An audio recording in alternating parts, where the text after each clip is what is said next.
الحمد لله على نعمة الإيمان الحمد لله على نعمة الإسلام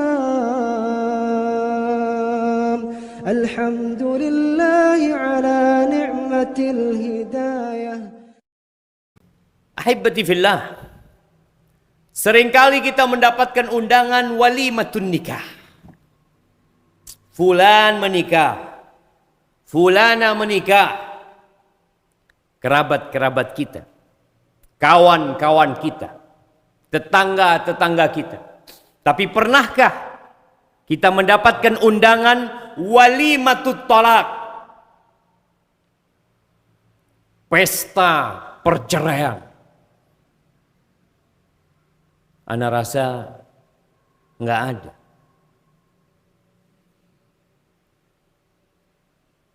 Tapi kenapa banyak terjadi perceraian? Kenapa kita tidak diundang ketika mereka bercerai? Iya. Karena manusia sadar bahwa di antara amalan yang paling dicintai iblis adalah at-thalaq. Dia tidak ingin kasih tahu kawan-kawannya. Karena yang terjadi adalah salah satu dari yang dicintai oleh iblis. Dalam hadis yang diriwayatkan Imam Muslim, Rasulullah sallallahu alaihi wasallam menceritakan bagaimana iblis meletakkan singgasananya di atas air. Thumma yab'atsu saraya, lalu dia kirim pasukan-pasukannya untuk menyesatkan dan menggoda manusia. Yang paling besar dampak dari godaan iblis, dari godaan setan pasukan iblis, maka dia akan menjadi orang terdekat sama iblis. Datang satu orang laporan, maziltu bi fulan, aku godain fulan sampai fulan minum, aku godain fulan sampai fulan melakukan ini dan itu. Iblis mengatakan, ma fa'alta syai'an, engkau enggak berbuat apa-apa. Sampai datang seorang mengatakan, maziltu bi fulan hatta talaqa zaujatahu, aku bersama fulan menggodain dia sampai dia ceraikan istrinya. Apa kata iblis? Ni'ma anta. Fayaltazimu, dipeluk sama iblis, didekatkan sama iblis. Karena dia berhasil memisahkan dua anak manusia yang saling mencintai. Rumah tangga yang indah, tatkala suami datang ke rumah, disambut oleh istrinya, disambut oleh anak-anaknya, duduk makan bersama, semua itu hancur. Hilang. Silaturahim terputuskan. Anak-anak kalau ikut sama bapaknya, maka sang bapak akan memberikan vaksin kebencian kepada ibu. Kebanyakan seperti itu. Kalau anak ikut sama ibunya, maka sang ibu akan terus memberikan air susu kebencian kepada anaknya. Bapakmu itu orang tidak benar, sehingga tumbuh anak ini benci sama bapaknya. Bagaimana dia akan berbakti kepada ayahnya tatkala kebencian itu ada pada diri? Maka ahibati fillah, kita nggak akan temukan dalam Al-Quranul Karim surat pernikahan, nggak ada. Yang ada suratul talaq, surat perceraian. Wallahu a'lam. Allah ingin mengajarkan kepada kita ada garis merah yang kalau engkau harus melangkahinya, belajar dulu tuh surat talaq. Baca dulu tuh.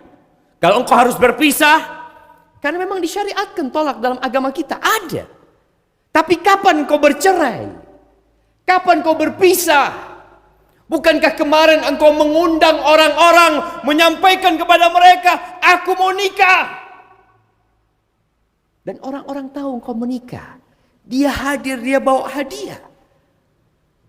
Lalu engkau ingin menceraikan istri. Jamaah, kenapa harus bercerai? tatkala solusi yang Allah berikan masih bisa diambil. Apa kata Allah? Wallati takhafuna nushuzahunna fa'idhuhunna wahjuruhunna fil madaji' wadribuhun. Dan perempuan-perempuan yang kalian melihat kok kayaknya nih nggak nurut nih perempuan. Nih istri anak kok nggak taat. Apa kata Allah? Ceraikan, tunggu dulu. Kasih nasihat dia. Pernahkah engkau memberikan nasihat kepada istrimu? Duduk, membacakan ayat-ayat Allah. Mengenang cinta dan kasih sayang yang sudah tumbuh dalam rumah tangga. Kasih nasihat dengan cinta. Nggak nurut tetap. Ceraikan, tunggu dulu. Wahjuruhunna fil madaji. Pisah ranjang. Jangan digali istrimu. Karena banyak perempuan-perempuan yang merasa suaminya butuh sama dia. Sehingga nih perempuan melakukan tindakan semau dia dan tidak nurut sama suami. Ketika suaminya tidak menjamah istrinya, sang istri jadi sadar kalau suaminya serius dalam nasihat dia. Nggak berguna, wadribuhunna. Pukul mereka. Kalau kiranya berguna, pukul. Nggak berguna, jangan. Tatkala tidak ketemu, permasalahan demi permasalahan terus berlanjut di dalam rumah tangga.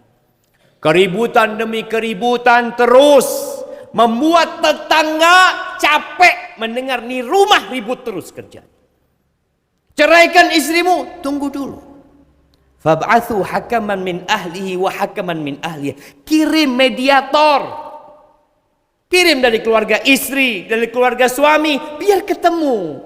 Mungkin engkau sudah tertutup pikiranmu. Dalam bayanganmu nggak bisa dilanjutkan. Coba kirim. Kadangkala orang lain bisa memandang sesuatu dengan bijak, tapi engkau karena emosi, semua jadi buruk. Tatkala masih bisa ada mediator yang menyelesaikan, alhamdulillah, lanjutkan perjalanan nikahmu. Tapi kalau sampai titik tidak bisa lagi, mau diapakan? Haibati fillah. Sedikit rumah yang dibangun di atas cinta dan kasih sayang.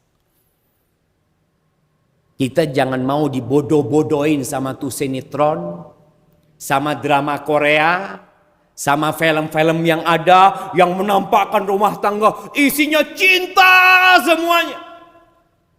Ada keributan di dalam rumah tangga kita, biasa. Itu bumbu penyedap kehidupan rumah tangga. Di rumah Rasul sallallahu alaihi wasallam, apakah tidak ada keributan? Apakah nggak pernah istri sama Nabi sallallahu alaihi wasallam beda pendapat dalam satu masalah? Terjadi. Tapi bagaimana engkau menyikapi perbedaan? Itu yang harus engkau pelajari dari Nabi Muhammad sallallahu alaihi wasallam. Sedikit rumah tangga yang dibangun di atas cinta. Apa kata Umar bin Khattab radhiyallahu anhu? Fa inna aqallal buyut allati tubna 'alal hub. Sedikit rumah tangga yang dibangun di atas cinta. Ini orang-orang tua yang bertahan rumah tangganya 20 tahun, 30 tahun, 40 tahun. Apakah semua isinya cinta? Jarang. Terus bagaimana mereka bertahan? Fa innan nas yata'asyarun yata'amalun bil islami wal ihsan. Yang menyebabkan bertahan rumah tangga itu karena mereka belajar Islam. Mereka ngerti bagaimana bergaul. Mereka diperintahkan berbuat baik kepada istrinya. Istri diperintahkan menghormati suaminya. Ya udahlah, dijalanin hidup ini, nggak lama lagi kita di sini. Maka hati-hati. Kalimat talak bukan kalimat yang mudah dan sederhana. Tapi kalimat itu membuat iblis berbahagia. Maukah engkau membuat iblis gembira? Membuat semua kawan dan keluargamu tersiksa, bersedih hati? Jamaah rahimakumullah. Banyak di antara kita menikah tanpa sekolah tentang pernikahan. menikah juga nggak punya ijazah. Tapi bekerja, melamar pekerjaan dia punya ijazah. Dia sekolah. Makanya kenapa banyak rumah tangga akhirnya tidak harmonis. Tidak ada cinta dan kasih sayang. Karena kita nggak belajar. Maka solusinya adalah belajar. Ana ingin memberikan 2 pelajaran. Yang pertama berkaitan dengan cerai.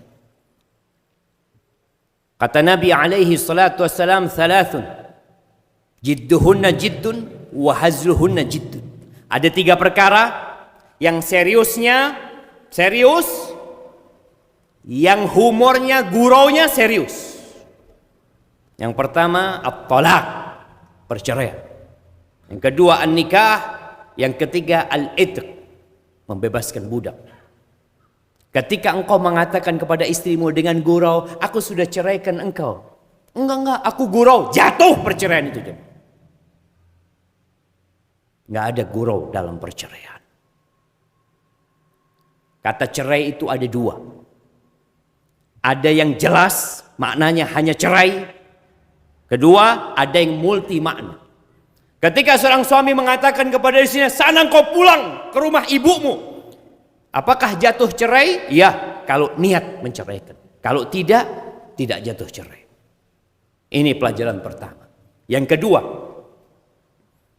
perceraian itu hanya dibolehkan 2 kali.